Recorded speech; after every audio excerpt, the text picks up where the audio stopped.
The financial situation for Canadians these days is brutal, like by and large, brutal. There are troubling data points from everywhere. Stats Can, the credit bureaus, the banks.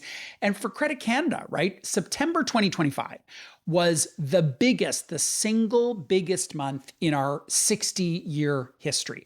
Our year to date requests for credit counseling nationally are up almost 40%. So huge, huge increase. There are two things that I would highlight about that data point. The first is the obvious. Canadians are under real financial stress. It's a really tough time for people. They're really stretched. Second is a little more optimistic and less obvious. And that is that more people are reaching out because they've now heard of nonprofit credit counseling. So our biggest challenge is that people aren't aware we exist. The awareness levels for nonprofit credit counseling, teeny tiny, a couple of a percent. So we're encouraged that people are starting to pick up the phone. They're finding the courage to talk to us for free, confidential advice that you can take or leave.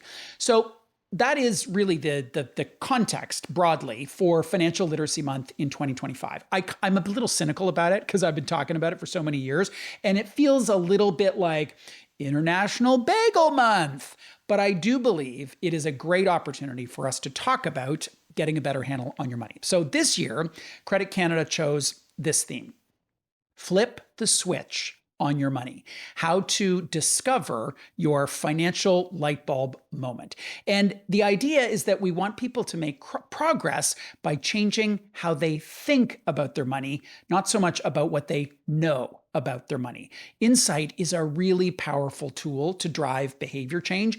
And if you think about it, you can have a light bulb moment in any area of your life. And you have, right? Your career, your health, your relationship, your parenting. Oh my God, I've become my dad. No. So these light bulb moments are quite common, maybe less so for money. One that I'd offer is an insight that I had, or a light bulb moment that I had on public transit. Years and years ago. And I saw a poster on the side of the bus or whatever that showed a graph for compound interest, the eighth wonder of the world. And it just said, $100 a month, every month for 30 years, increasing at 7%, and you will have $120,000. And I remember thinking, wow, that's a huge amount of money. And I could do that. I could find $100. So that insight changed my savings behavior. Knowledge on its own doesn't do all that much, really. Like, you need some basics, but these days you can find out literally anything online. And with AI, like in 4 seconds, you can find it out. What matters is behavior. And what alters behavior, by and large, is insight. It's your ability to see things differently. So a couple of years ago, I wanted to lose some weight, and I had the knowledge on how to do that. Like, you basically need to eat fewer calories. That's the knowledge part of it. Good place to start, but makes very little difference. So I had some sessions with this awesome dietitian, and she helped me highlight or observe a trade-off. So I love chocolate cake. I am indifferent to beer. Like, I like it, it's fine.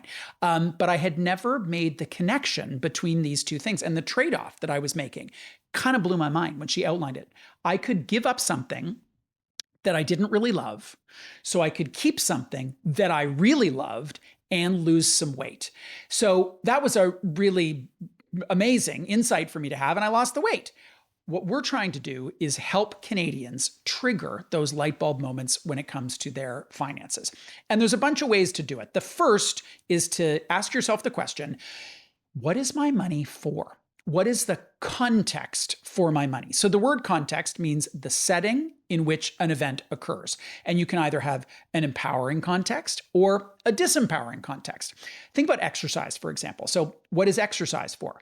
There are people who would say, exercise is for staying alive a long time so I can hang out with my family. Exercise is for mental health.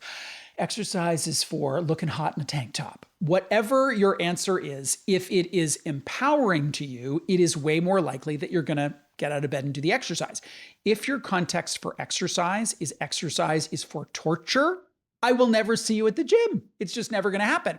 And the same is true for your money. You can either have an empowering context for it or a disempowering one. And there are so many disempowering contexts coming at people, like telling 25-year-olds that their money's for retirement. Very hard for them to find themselves in that answer. Or Instagram saying, buy this, buy that, buy stuff, new and improved. A lot of people, it's just like not an empowering context. What if you created your own? What if you answered the question for yourself? Like, what is money for? And I know, like, literally, yeah, it's for your mortgage and for food and whatever. But over and above that, what's your answer? And I thought about this question years ago, and my answer was, my money is for adventure. So I do all the stupid things to get a handle on the money. And there are many stupid things you have to do for something, for adventure, so I can travel the world with my family. And I have been asking this question in, workshops and keynotes for a very long time now, and people come up with the most inspiring answers. So money is for freedom and travel and experiences and fun and health and whatever they say, because you can just make it up. And those answers give you a new language to talk about money. You're not talking about credit card bills. You're talking about adventure and fun. And it also becomes your vested interest. So adventure is a more compelling reason for me to file my taxes than the threat of the CRA coming and, knocking on my door. The second place to look for an insight, a light bulb moment, is to look at the consequences of your weaknesses when it comes to money. Many of us have our heads in the sand. A lot of people have their heads in the sand. And we've all got weaknesses, right, when it comes to money. No one's perfect.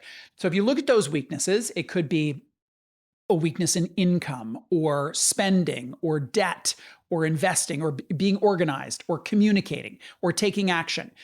There are tangible consequences to those weaknesses, ones that are easy to measure. Like if you've got debt, you're paying interest on that debt. But the second are the intangible consequences. And these are very, very difficult to measure and something we almost never talk about. But they matter way, way more. So if you have debt, there are the intangible consequences, for example, of feeling stressed, feeling angry, feeling resentful. And the consequences of that are huge to people, huge. Having that insight to see what your weaknesses are actually costing you can prompt you to make different choices, to take different actions. So instead of just thinking about it or stewing about it, you do something about it. Now, we all have irrational fears that prevent us from doing things. For some people, it's money.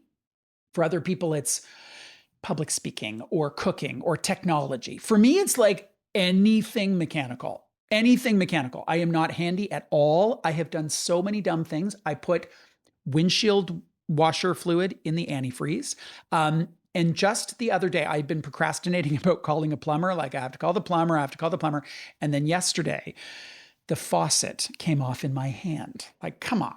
So there are, for sure, very real financial challenges that people are faced with right now. My advice is to notice your irrational fears and stop using any of that as an excuse or a justification. So don't blame your fears, inflation, social media. Don't blame any of those things.